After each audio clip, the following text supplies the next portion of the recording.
Hey, I think I'm live. Yay.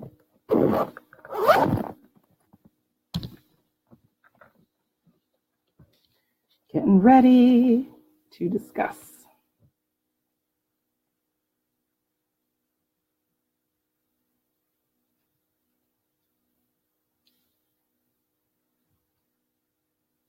We're a little bit early, but I wanted to start, just because. Why not get started early?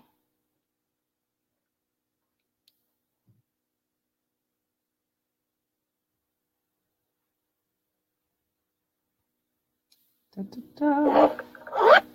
Why not get started early? All right. Let's share. Okay, the countdown begins.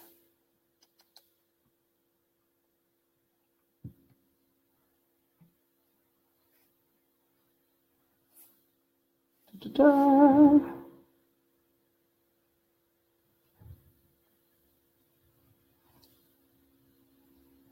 Da, da, da.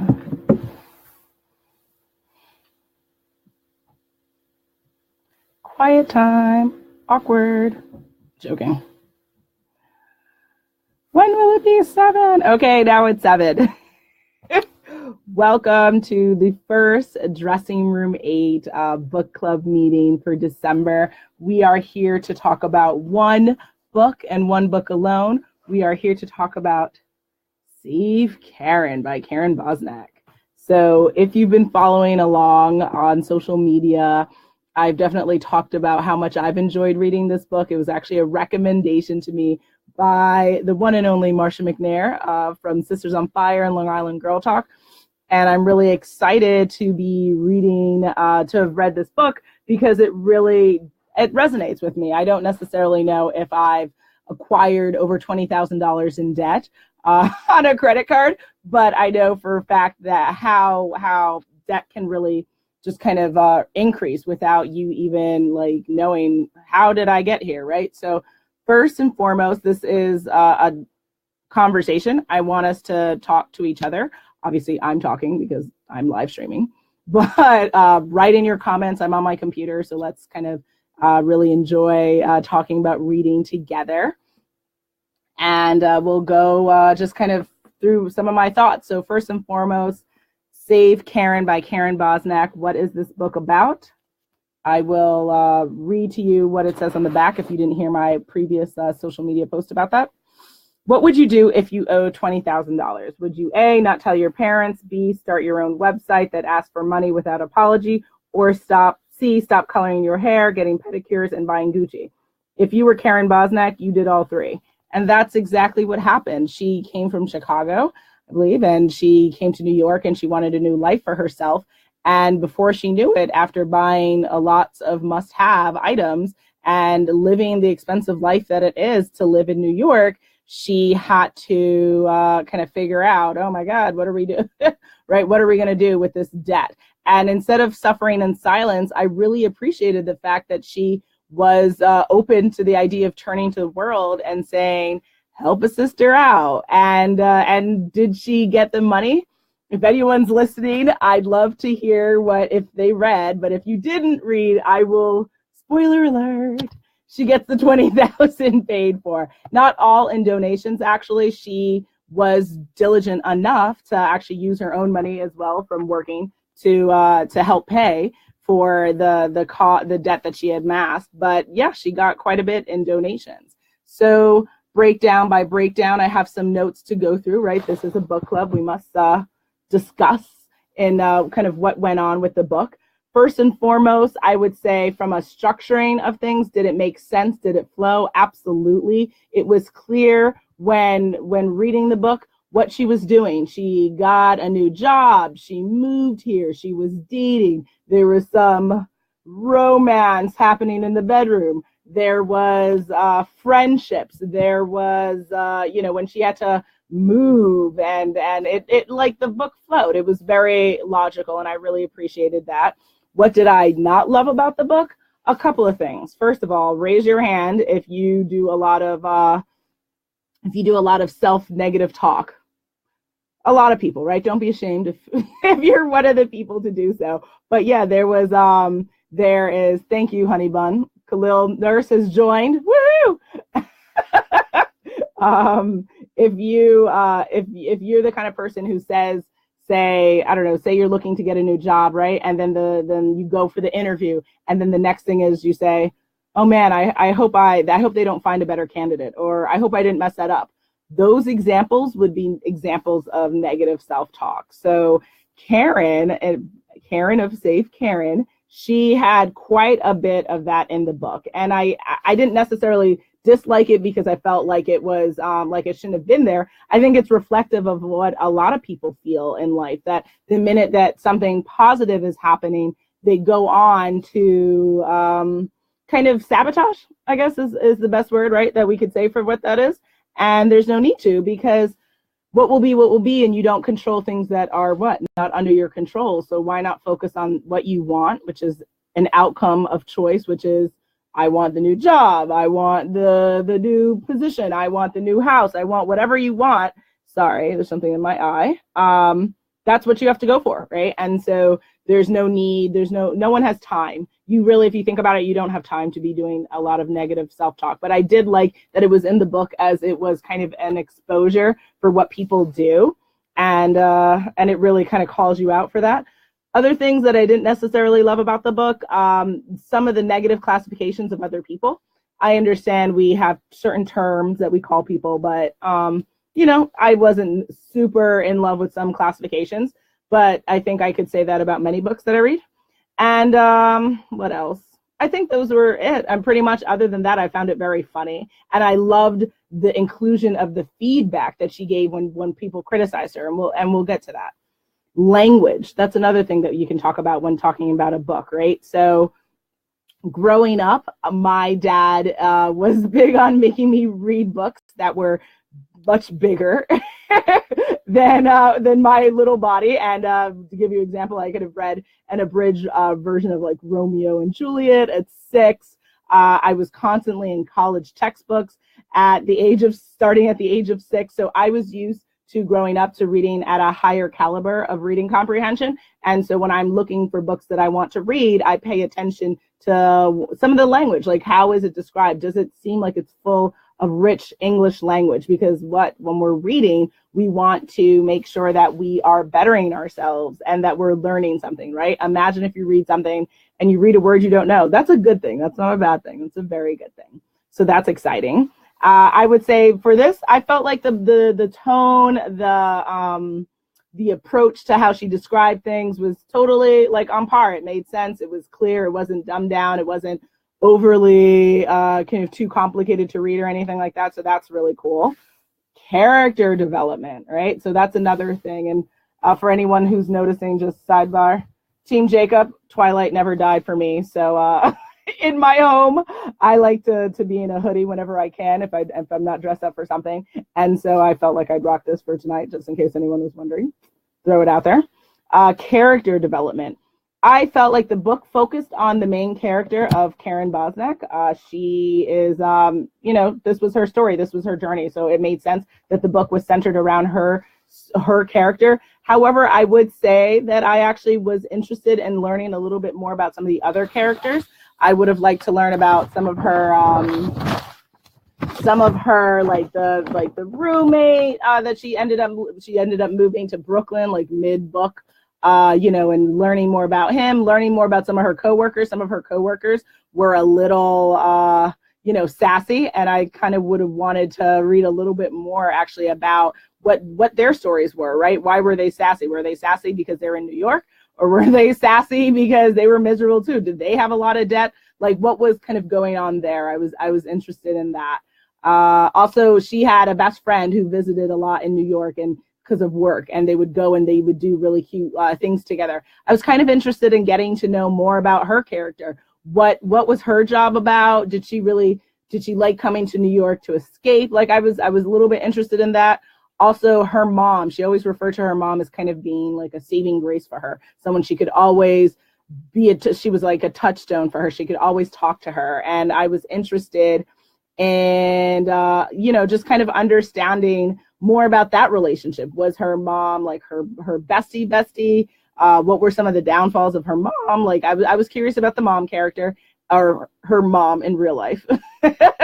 And then also I was interested in her dad. She was very, very nervous to tell her dad about the fact that she had amassed this $20,000 debt, and she didn't want her dad to know that she had gotten into all this debt. She didn't want him to know she had started SaveKaryn.com. She just was kind of hiding that. But then when you're going on TV shows and doing radio appearances and you're in major newspapers, it's kind of hard to keep that secret, right?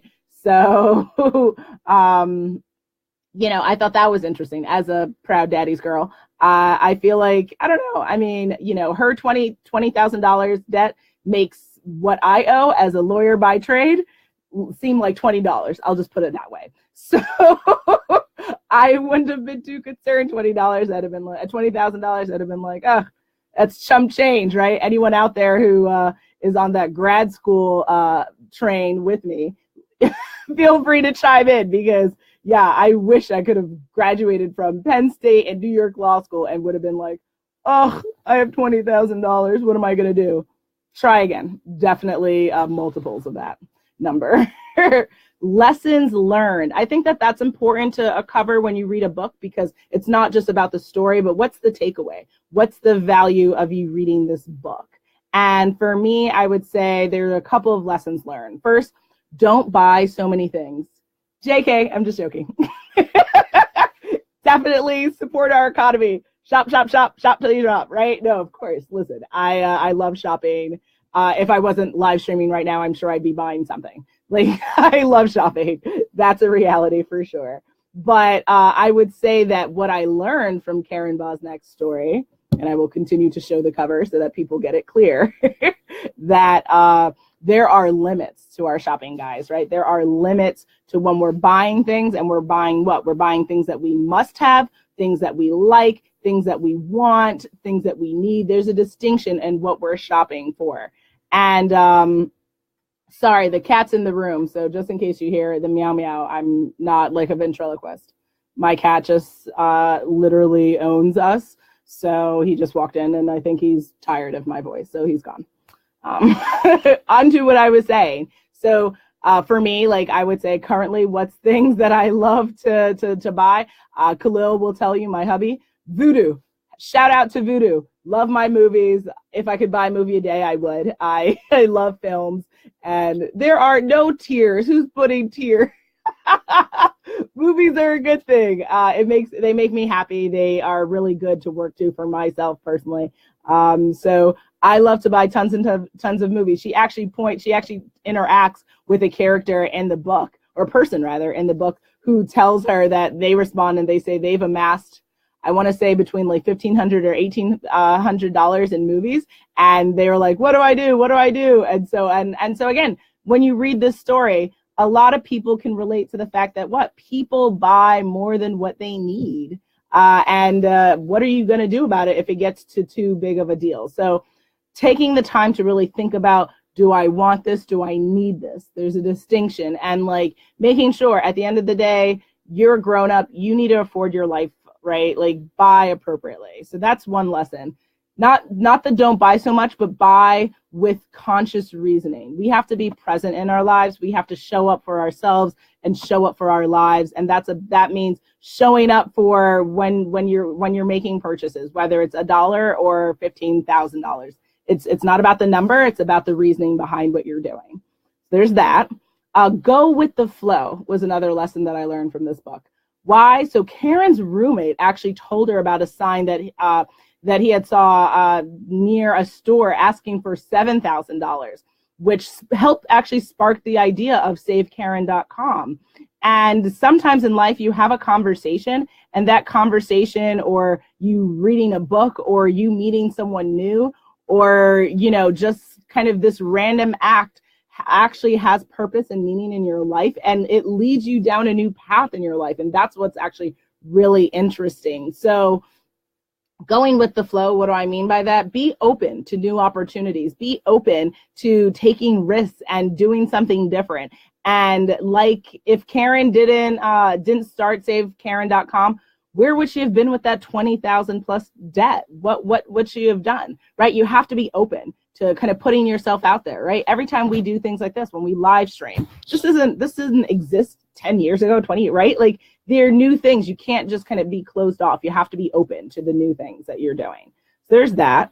Another lesson learned, ignore the haters. So before the time is up, we'll kind of go through some of the responses that she got. Very fascinating. I thought it was very peculiar how people got very sexual with her in light of what's going on with like the allegations of sexual assault and sexual violence in our world. I mean, it's not surprising that she got weird feedback like that, but it's just surprising that people would feel so confident to say, hey, I'll give you money if you show me your boobs, or you do this salacious act. Like that was a little crazy. But it's not surprising, because I think sexuality has been normalized. Over-sexuality of women and kind of objectification of women is a normalized thing in our society. So there we go. That's kind of what happens. Another thing that some of the haters, so a lot of them were also like, she had a rise of people that created anti-SaveKaryn.com websites, which is interesting, that not only would someone go to the extent of saying, I don't like what you're doing, I don't like your website, but they would also go to the extent of saying, like, oh, I'm going to create a website and tell people not to donate to you. I'm going to write about you on different forums. Like, all this like anti like Karyn stuff. It was interesting. That hateration, you can't let it get it down, right? If she had let that get her down and she had put down the website and she would have crumbled with her debt, had to go file for bankruptcy, that doesn't make any sense.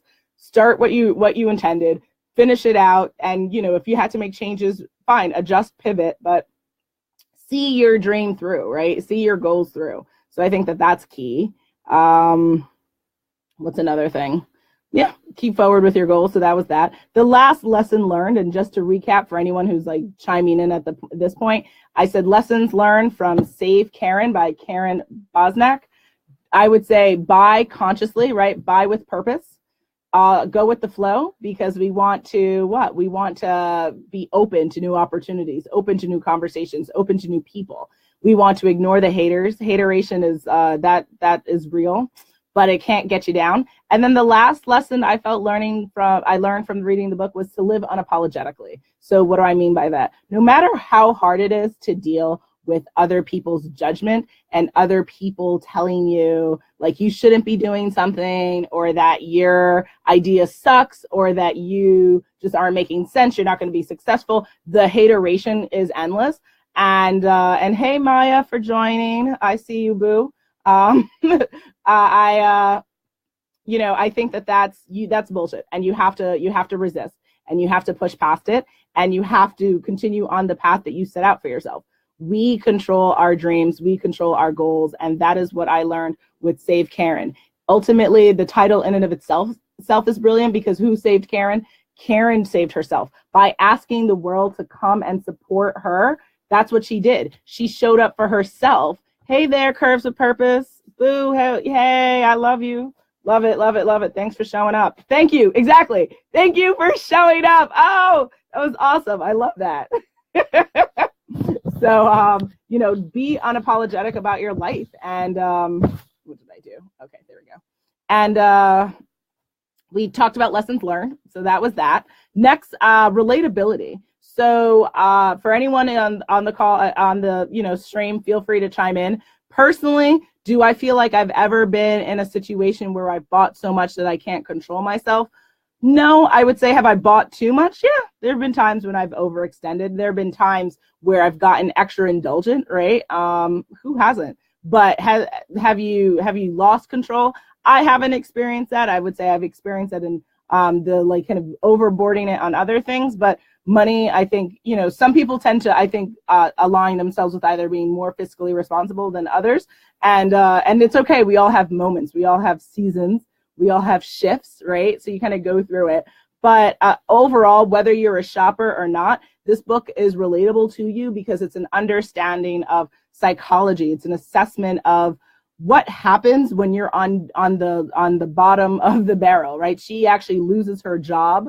She is not working for a while. She has to really struggle, sometimes can't even eat like real meals, days on end. I mean, the struggle is real. It was real for her, and it's real generally. So I think that that's what makes this book relatable. Save Karyn, love it. And personally, I think that that concept is something that a lot of people can really benefit from reading. These are my notes because I wanted to be prepared to talk about all the different points, just in case you're wondering what I'm doing.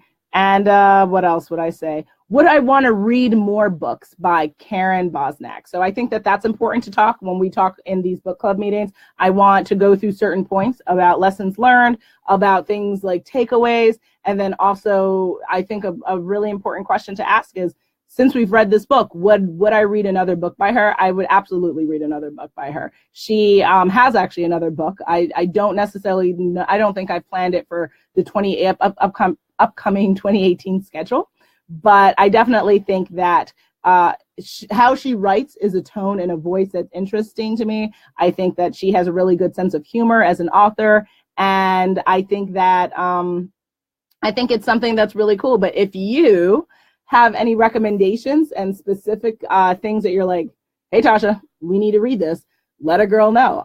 You're in the book club, just write on the Facebook page. You can just tell us what you think of. Just a shout out for some upcoming books that we're going to be reading. We will be reading, because the time is actually getting away with us soon. We will be reading a book from the Social Fly founders, and that's been listed in the February meeting. We're reading also No Filter by Grace Victory. We're going to be reading Tiffany Haddish's book, The Last Black Unicorn. So those are some upcoming books to kind of keep in mind. What other things? Oh, I know what I want to cover now before it gets too late. Usually I want to keep the meetings to about 30 minutes because I think that, listen, you're busy, I'm busy, I should be going to the gym. Will I be going? That's a different meeting. We can talk about that another time in life. But no angry faces. I'll try. Don't shame me. See the hateration. It is real, guys. Okay. So, who has heard of the phrase CEO of your life? Has anyone heard of that? So she actually refers to this, and she's having a conversation with her boss at the time, and this is kind of what's going on in Karyn's head, and what's being said to her. So you need to have control over all the areas in your life. When you put everything you have into just one area, like your job, for example, then you jeopardize the rest of you. Your body breaks down, you break into tears for no reason. There are all signs that something is out of whack. I kept listening. What you need to do is become the CEO of your own life. Pretend that Karyn is a business, a company. There's the personal department, there's a love department, there's a family department, and there's a professional department. And know that if any of these areas are out of whack, then all the other areas won't be able to function properly either. And the whole business will go under. She was right. I had been completely avoiding my credit card bills for the past month because I needed to concentrate on working so I could pay off those bills, which is why I was taking my job so seriously. And in taking my job so seriously, I started to ignore my health, my personal life, everything. I needed to gain control. I thought that was everything. How many people do not feel like they're the CEO of their lives, right? Like it would be a sea of hands, really. And that's a shame, right? Because how can you do anything if you're not in control of you, right? Your life is what? An extension of you. It's an extension of what you're thinking, of what you want. So I thought that when I read that, I was like, that's everything. I love this. So think about that. Right? Are you the CEO of your life? Are you paying attention to the love department? Are you paying attention to the finance department, to the creative department, to the visionary department, right? Like every part of our lives has meaning, has purpose, and we have to segment, separate, and spend time to each of the departments, okay? So that was one thing. That started on, just in case you have the book and you wanted to look where that was page 217. Another part that I thought was interesting, let's see. The time just flew by so much. Oh my gosh. I think we'll do the 383, page 300. It is a big book, just in case anyone was like, yo, Tasha, we read like that? Like, yes. It's important to read things that take up a long time. Yeah. Okay. So, okay.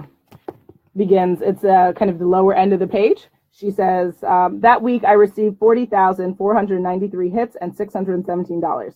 I received over 1,000 emails on Scott's computer, and I did my weekly, Scott being her roommate, I did my weekly update and wrote all about Claire's passing, but I think there was a reason for why it happened. I wrote the following in my weekly update.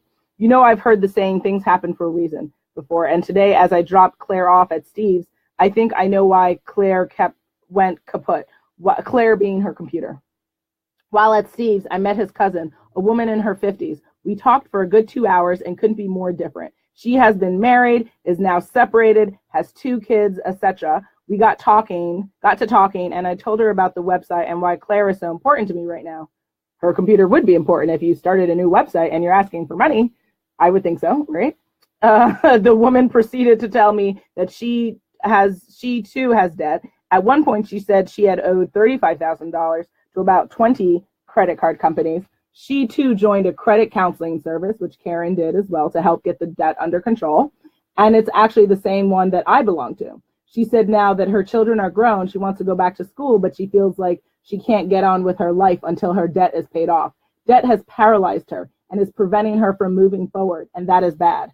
I think if I take anything away from this website, aside from the money, I hope that it's the understanding that we all make mistakes in life.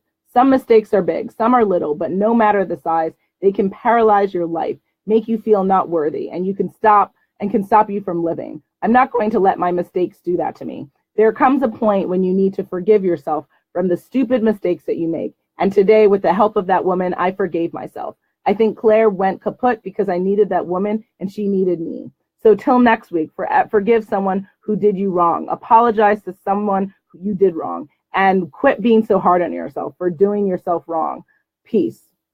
That's beautiful, right? So what was really cool about Save Karyn, along in the journey, she on the website had daily updates and she had weekly updates. And that, what I just read to you starting on page 383, was essentially like kindness is a must kind of a thing, that you have to be kind to yourself. You have to be kind to your situation and not always just judge yourself and say everything that you did wrong, right? Because everything that maybe you thought you did wrong was necessary part of the journey. As they say, when you succeed, it means you're kind of failing forward, right? Like not everything's going to work out. And in Save Karyn, that's exactly what this is about. The book is about a woman who made a mistake and she acquired too much debt, but she was doing something about it. She saved herself with the help of other people, but with her own sheer will of putting herself out there and not being afraid to say, whoopsie, I kind of messed up. It, not just sucks to be me, but like, let's do something about it. So with the last couple of minutes, I guess I would just want to, let's see, I think there might be one more segment that I can fit in the time before we say goodbye to each other. I know it's so riveting for you guys, so you're like, oh, don't leave, but we must, right? Okay. Was this the page? Yes. Okay. So this is a weekly update, another weekly update, she said. She shared in the book, and this is on page 405, in case you're curious and you're with me here. I've said it before, and I'm going to say it again. I know there are a lot of other people who need money more than me. I'm not a selfish idiot, unaware of human suffering. I may be frivolous and have a shopping obsession, but I'm not blind to the world's problems. And if you are offended by what I am doing, then by all means, go to a different website, please. I'm sorry that I didn't have some sob story to justify my debt, but I'm not going to make something up to somehow justify me asking for your help. And if shopping is the worst thing that I did, then lighten up. I wasn't out killing people, robbing people, selling drugs, etc. I just bought too many shoes. That's it. I like to look pretty. That's actually really funny. There are all sorts of people out there, and everyone has a story. This is mine. People do what they need to do in life to get by. I try not to pass judgment, and you shouldn't either. People are who they are. It's where they came from. It's what they know. So this week, don't be so judgmental towards others. Look at them in the eye, see their soul, and accept who they are. That's what makes this world a great place, and learn your story. Pick a mantra, say it aloud. My name is Karyn, and I like to shop. I feel better already. Peace. And on that note, I agree. This is December. This is the month of, I think you should be giving and grateful every month, every day, every minute of life. But specifically around this time of the year, people become more conscientious about the holidays and family and things to be grateful for. And I think that a big part of that lesson is also when reading this, that we shouldn't be so judgmental, right? That everyone is different. If we were meant to be the same, we would be exact clones, hopefully clones of Beyonce. But whatever, either way, we are not, right? We all look different. I look this way, you look your way. We all have different styles. We all have different preferences. We all have different delights, but we have to love our lives. We have to show up for ourselves, show up for our lives. And thank you, Karyn Bosnak, for writing such an enjoyable book. I love Save Karyn. I look forward to down the road reading your other book that you have available. And at the end of the day, take away from this book, put yourself out there, enjoy the process. Don't let the hateration get you down, and have some fun in life. All right. So happy holidays. And, you'll see me probably later tonight or every other day on social media. But if you have certain thoughts or comments about how this first book club meeting went, I always want to hear what you're thinking. Us at Dressing Room 8, that's what we're about. I started this business to be able to interact with you and to share my thoughts and my insight, and to be able for us to learn together. And why did I start this? At the end of the day, people are not reading enough, and I wanted to be a part of that process and making us read together and enjoy the process. And we're going to read some fun books. We're going to read some really fun books now on into 2018 and beyond. And by making that accountability, we all, guaranteed, we're reading one book a month. That's awesome. I'm trying to read like 7, but we'll see how we go for into 2018. All right. Peace, guys. Have a good night.